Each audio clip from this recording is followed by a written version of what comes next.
The Wood Shop is sponsored by Robust Lathe, Easy Wood Tools, and ChefwareKits. Welcome back. This is a follow-up for the Genie bottle I did Friday, and I did have a few issues with the project other than the catch on the bottom of it right there. So this was really my first stacked segmented piece like this, where I did segmented pieces and stacked rings. And the reason I did it on the lathe was I don't have a press. I could have done it with weights or something, but it was my first one, so I just decided to do it on the lathe. It seemed the easiest way to go. So I had a lot of questions about designing it in a program and why I stacked it on the lathe, and it just seemed easier to do it that way, and it went together good, but it does tie up your lathe quite a bit. So I have to wait about 45 minutes in between each ring before I turn it. Even though I had the tailstock up against it, you still have to let the glue kind of set up. So this wasn't my original design. I wanted to do the I Dream a Genie bottle, and I wanted this to be squattier and come out a little bit more. But so I had a bunch of questions about designing it in programs and stuff. So I looked up a couple of them. There's Woodturning Pro, or Woodturner Pro, and I believe that's a program where you can design the whole thing in there, and it just gives you a cutlets.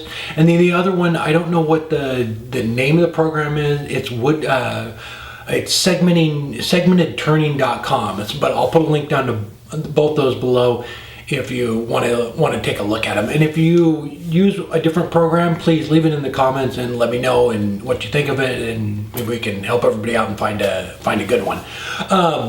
So the way I did it was the two wider rings in there, I cut those at, I was just, wasn't sure what to do. So I cut, like you noticed in the video, that one of them was a little bit bigger than the other one. So I cut one at like 1.25 inches and the other one at 1.1 inches. And I should have cut them both at probably 1.25 inches and then cut these ones back a little bit more. But the problem with that is when you stack them together, you still need, where they come together when you're hollowing it out or shaping the outside, where they come together, you need enough material right in that seam to be able to do that. So if you use a program, it'll give you a cut list, and you'll be able to do that a lot more efficiently than I did. So these two rings right here maybe should have been 2 inch. And then you come down and maybe do 1.5 inches or something, and you'd be able to round it over more if there was more material in there. So that's all I did. And the reason I had a bunch of these rings made up was because I was going to do the Genie bottle, and there were a couple, and it was a little bit taller, but I ended up not using them. Other than that, everything went together pretty good. It's easy to turn. There's not a whole lot of turning to it. And the reason I used, when I was doing the neck here, I used the Hunter, the micro mini hollowing tools, because the little tip on them is so fine and it takes off such a small amount of material, there's less chance of it catching. So that's why I did that. I was way out there, and I could have set up the steady rest, but really didn't want to. And that thing, it's a super fine cut, so it works perfectly. As far as the segments going together, Jerry's sled works fantastic. I'm going to go ahead and buy the wedgies from him. I got a lot of suggestions on how to make them, which thank you very much. But I just want to show my appreciation to him and support for putting up the videos and sharing his design and everything with it. So I want to help support him. I really appreciate it, because this has been something I've wanted to do for a long time, but it's always been kind of a pain, and it made it so easy. The segments on it just go together so nice and clean, and it was just slick. I had a question about my saw blade too, so I'm going to do a little bit of research on that too and get a finer tooth blade, or with more teeth, so I get a cleaner cut, and it'll just reduce a little bit of tear out.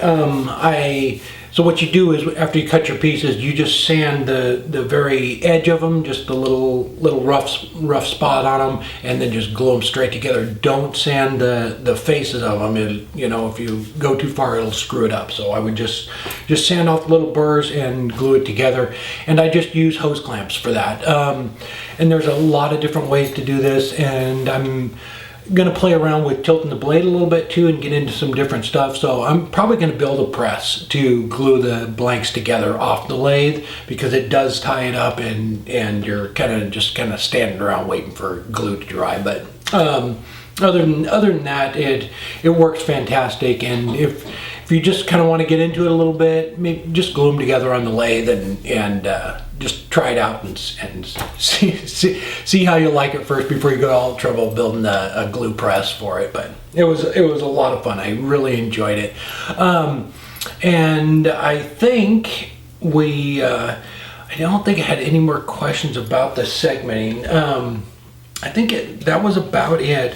I think I'm gonna play around with one of the programs there. I've gotten a couple of suggestions on which ones to do, so I really would like to do some sort of scene or pattern in it, and that way you could design it in the house and then bring it out and do that. But these are simple segments. They're 12-piece segments, just simple. This is probably, I mean, you can do 6 or 8 or whatever, but this design right here is the easiest to do. Once you start tilting the blade, then it gets into some different angles and stuff, and they all still go together fine, but you get into laying the piece out and coming up with the different designs and stuff for it. But it was a lot of fun. I really enjoyed it.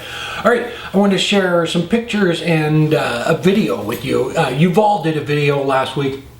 It was he has this really cool jig he made for the behind his chuck that he made for doing a spiral turning, and it is so cool. He just put up the video, and it's part 1. He's going to do a part 2 here pretty quick, but it's just a very cool idea, Yuval. It's very cool. So even though my lathe had an indexing system on it, it's with that little jig he made, it's right on the face here, so you can look at it and be able to turn the piece and do some different things. So he did a vase, and it spiraled around. They carved it out. It's a very cool idea. So thanks for the video, Yuval. I'm gonna maybe play around with that too and make one of those, because it was slick.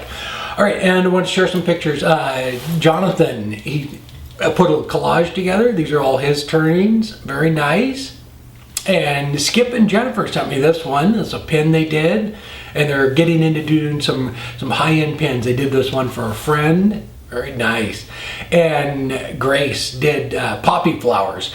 I'm actually teaching a class next month. It's February 13th down in Eugene, Oregon, and we're gonna do flowers for Valentine's Day. So very cool. It's nice to see that. And Tommy, he does a lot of carving and turning. So he turns his piece and then carves on it. And the first one here is his very first one. It's fantastic job. That's awesome. Awesome vase. And they did this little pot too. Great job. Yeah, that's very cool. And for your first time, that's amazing. All right, and Kelly, he did these walking stick, or Kelly, I'm not sure if it's a guy or gal, but did this walking sticks. Nice job. And Dwayne did this desk set for his niece. Very nice. Some colored pencils, a bunch of different woods. Nice job. And Ken, he did another segmented pen. Just a beautiful pen. Nice job. All right. I think that is about it. And I want to thank everybody again for sharing the video and supporting me, and I really appreciate it. As always, I have a new project video every Friday. Hope to see you there, and take care until next time.